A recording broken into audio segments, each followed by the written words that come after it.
दोस्तों, जब भी हम लोग कोई फ़ोन डिसाइड करते हैं बाय करने के लिए, तो सबसे इम्पोर्टेंट फैक्टर होता है हमारा बजट। पैसे या बजट ही वो क्राइटेरिया होता है, जब 30 से 40 हज़ार के रेंज में अगर आपको कोई फ़ोन लेना है, तो आप एक बजट से ही कहीं न कहीं स्टार्ट करते हो। 20 हज़ार में लेना है, 30 हज़ार में लेना है, तो वो बजट बहुत इंपॉर्टेंट चीज़ होता है। बजट से आप स्टार्ट करते हो, उसके बाद आप डिसाइड करते हो कि आपको एंड्रॉयड में जाना है या आईओएस में जाना है। Hello friends, welcome to value for money tech. और आज हम लोग एक बहुत ही इंटरेस्टिंग टॉपिक पे बात करेंगे कि क्या एक मिड रेंज फोन जो ऑलराउंडर हो वो लिया जाए, जैसे कि वन प्लस नॉट 5, या एक ऐसा फोन जो 2 साल पहले फ्लैगशिप रह चुका हो, सैमसंग S24, और 2 साल बाद उसमें हमें एक मेजर प्राइस कट देखने को मिल रहा हो, और वो 50% अप्रॉक्स डिस्काउंट में लगभग 40 हज़ार रुपए, 41 हज़ार रुपए में हमें देखने को मिल रहा हो। तो आइए इसी इंटरेस्टिंग टॉपिक को डिकोड करते हैं पॉइंट बाय पॉइंट। चीज होता है, बजट से आप स्टार्ट करते हो, उसके बाद आप डिसाइड करते हो कि आपको एंड्रॉयड में जाना है या आईओएस में जाना है। उसके बाद आप डिसाइड करते हो कि एंड्रॉयड में भी अगर जाना है तो उसमें कौन सा एंड्रॉयड ब्रांड में जाना है। और उस समय बजट के बाद ही आप डिसाइड करते हो कि आपकी स्पेसिफिक नीड क्या है। स्पेसिफिक नीड्स के हिसाब से आप बजट को स्ट्रेच बहुत कम लोग कर पाते हैं, और वैसे लोग बहुत कम हैं। तो अगर बात करें डिजाइन एंड फील की, तो आपको लास्ट में इस वीडियो की एक इंटरेस्टिंग चीज बताऊंगा, जो एक सरप्राइजिंग चीज रहेगा, आप उसको जरूर देखें। तो सबसे इंपॉर्टेंट चीज डिजाइन एंड फील में, जैसे कि वन प्लस नॉट को अगर पकड़ते हैं तो ये एक बड़ा डिवाइस है। ये हाथ में कहीं ना कहीं थोड़ा सा बल्क भी प्रोड्यूस करता है, और ये एक ओवरऑल अगर देखा जाए तो मिड रेंज, ओवरऑल सर्वगुण संपन्न टाइप का मिड रेंज में जो मिल सकता है इस प्राइस सेगमेंट में। सर्वगुण संपन्न कहने का मतलब है कि इसमें भी कुछ कमियां हैं ऑफ कोर्स, जैसे कि आईपी रेटिंग नहीं है और कुछ कुछ इस तरह की कमियां हैं। लेकिन ओवरऑल जो मेजर मेजर चीजें हैं, स्क्रीन कह लो, बाकी चीजों के बारे में बात करते हैं, वो सारी चीजें इसमें हमें देखने को मिलता है। इसी तरह की S24 की अगर बात करते हैं, तो वो एक फ्लैगशिप फोन है, जिसमें मतलब एक फ्लैगशिप ग्रेड की सारी चीजें हैं।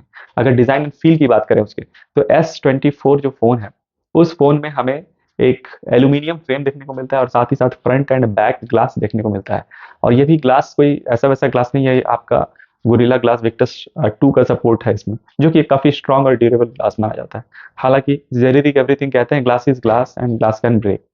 तो कहने का मतलब है कि ग्लास तो ग्लास ही है यार, कितना भी टफ कर लो उसको, आपको कहीं ना कहीं केस लगा के रखना पड़ेगा, या एक अंदर से आपको डर रहेगा। वो ठीक है, अच्छा है, मजबूत है, तो कभी गिर गया तो टूटेगा नहीं, है ना। डिजाइन एंड फील के बाद अगर आगे बढ़ें, तो अगर इसके स्क्रीन की बात करें, तो दोनों में हमें सुपर एमोलेड स्क्रीन देखने को मिलते हैं। सैमसंग की स्क्रीन की क्वालिटी खास करके फ्लैगशिप ग्रेड के फोन्स में एक अलग ही लेवल पे चला जाता है, जिसमें नो डाउट उसकी स्क्रीन ब्राइटनेस कह लीजिए, स्क्रीन की मतलब डिस्प्ले की मतलब आप एक व्यूइंग एक्सपीरियंस कह लीजिए, वो आपको no doubt any day better मिलेगा एक मिड रेंज से। चाहे उस मिड रेंज में कितनी भी अच्छी ट्यूनिंग क्यों ना रहे, अब तक का जो देखा गया है, तो मोर और लेस नॉट 5 से स्क्रीन क्वालिटी में सैमसंग S24 थोड़ा सा बेटर है, कहीं ना कहीं, इसमें कोई दो राय नहीं है।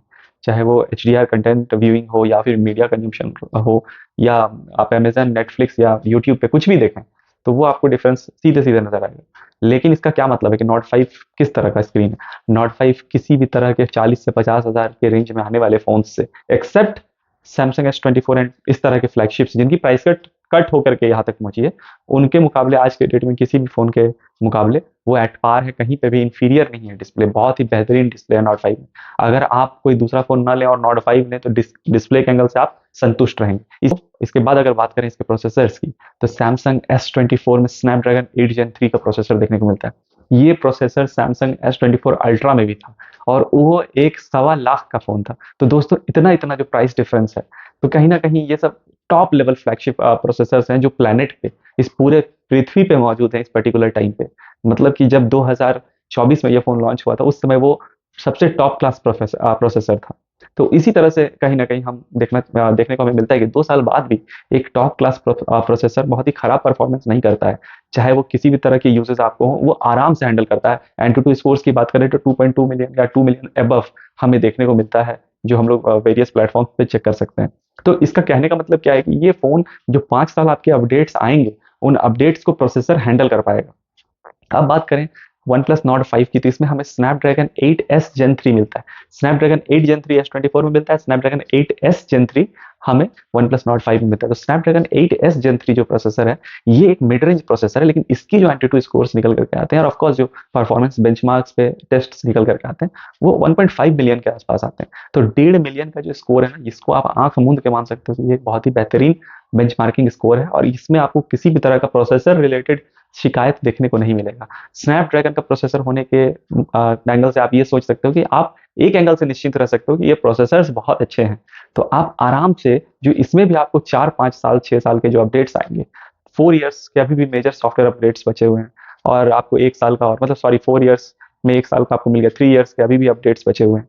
तो ये जो अपडेट्स मिलेंगे, मेजर सॉफ्टवेयर अपडेट्स, तो ये अपडेट्स जो आपको मिलेंगे इसको हैंडल कर पाएगा प्रोसेसर। इसलिए एक स्ट्रांग प्रोसेसर होना एक मतलब अनिवार्य चीज है। अगर वो इंजन ही परफॉर्मेंस ओरिएंटेड नहीं रहा तो वो फोन्स कैसे परफॉर्म करेंगे? कैमरा बहुत अच्छा हो सकता है लेकिन वो ऑप्टिमाइज ही नहीं, मतलब वो चला ही नहीं पाएगा इंजन। तो फिर उस कैमरा के लेके आप करोगे क्या? वो हैंग करेगा, लैग करेगा, नए सॉफ्टवेयर को हैंडल नहीं कर पाएगा। आने वाले समय में जो एआई रिलेटेड एप्स रहेंगे, जो लोड बढ़ेगा फोन पे, उस लोड को सहने की क्षमता भी होनी चाहिए फोन में। तो प्रोसेसर्स के एंगल से ये दोनों फोन बेहतरीन है। तो इस एंगल में तो आप जिसके साथ भी जाना चाहो जा सकते हो।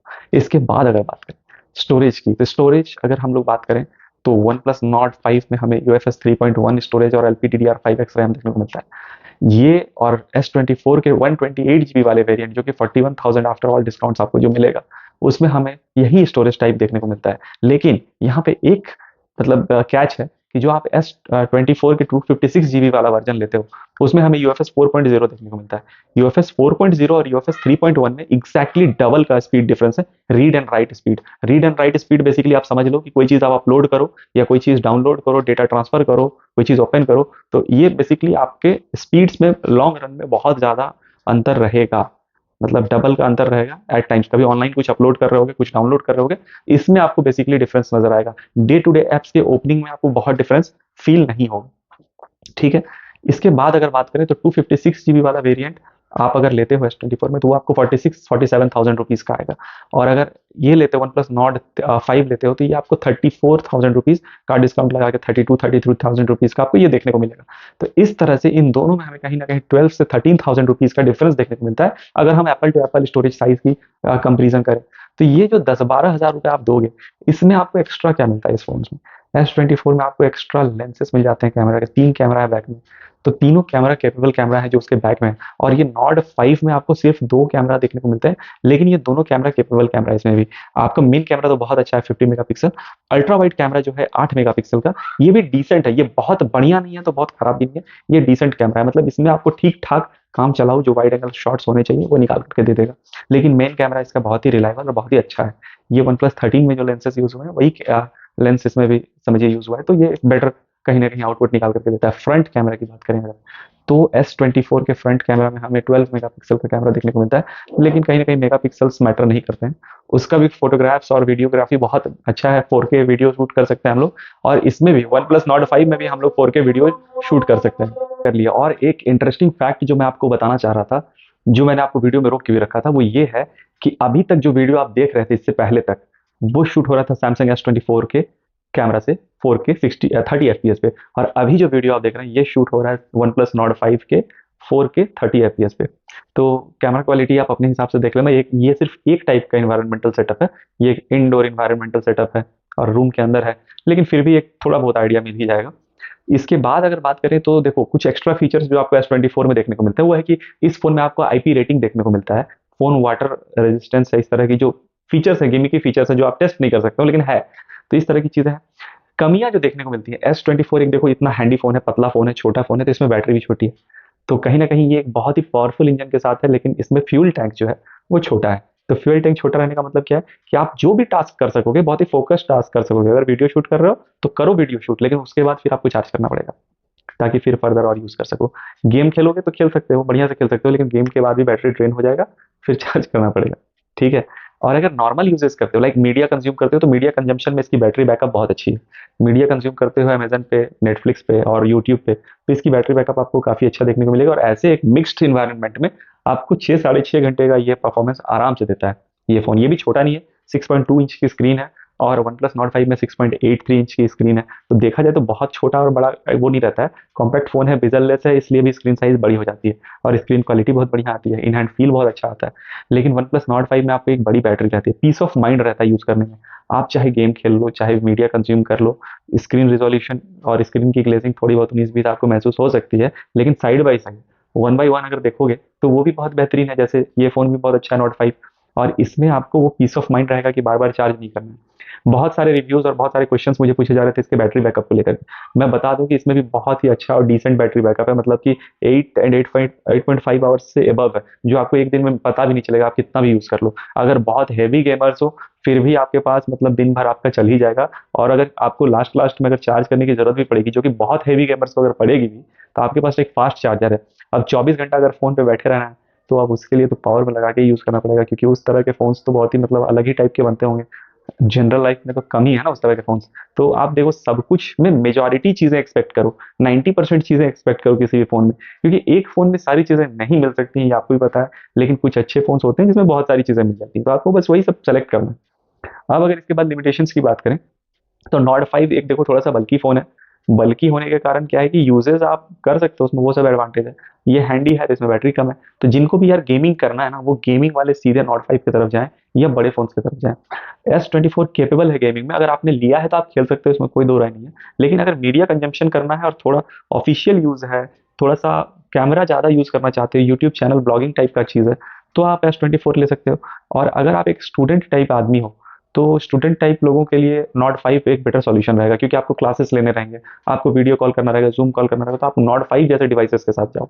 आप फ्लैगशिप छोटे फोन्स के साथ मत जाओ, ये चीजें आप बाद में चला लेना। लेकिन आपकी जितनी डिपेंडेंसी रहेगी, जितनी यूजेस रहेगी, बड़े स्क्रीन पे आपको कुछ पीडीएफ रीड करना होगा, आपको कहीं पे कुछ एंट्री करना रहेगा, तो वो एक बड़े स्क्रीन पे आप बेटर रियल एस्टेट पे कर सकोगे। छोटे फॉर्म फैक्टर में वो हैंडीनेस, वो कॉम्पैक्टनेस, वो जॉब रिलेटेड पर्सन को या फिर थोड़े से जो ट्रैवल करते हैं ज्यादा, उन लोगों को ज्यादा जरूरी होता है। तो यही है एक कहीं ना कहीं डिमार्केशन दोनों के बीच में। स्टिल इसके बाद भी एक चीज और है, फाइनल गुरु ज्ञान, कि अगर आपको इंक्लाइनेशन किसी एक पर्टिकुलर डिवाइस की तरफ बहुत ज्यादा आ रहा है तो उसको ले लो, क्योंकि वो फील जो होता है ना कि मुझे ये बहुत पसंद है, ये बहुत कम बार लोगों को किसी फोन के लिए आता है। तो अगर आपको ये फील आ रहा है किसी फोन के लिए कि ये मुझे बहुत अच्छा लग रहा है, तो आप उसके साथ ही जाओ। ठीक है, ये आपको एक सेटिस्फेक्शन देगा, बिकॉज देखो ये टेक्नोलॉजी 2-3 सालों में फिर ये इरिलेवेंट हो जाएगी, लेकिन ये जो फील है, जो आप ये इंजॉय करोगे, ये आपके साथ रहेगा। तो अपने बजट में जो फोन आपको इंक्लाइन कर रहा है कि हाँ ये ठीक लग रहा है, मुझे यही लेना है, आप उसको ले लो आराम से। तो thanks for watching the video. जय हिंद।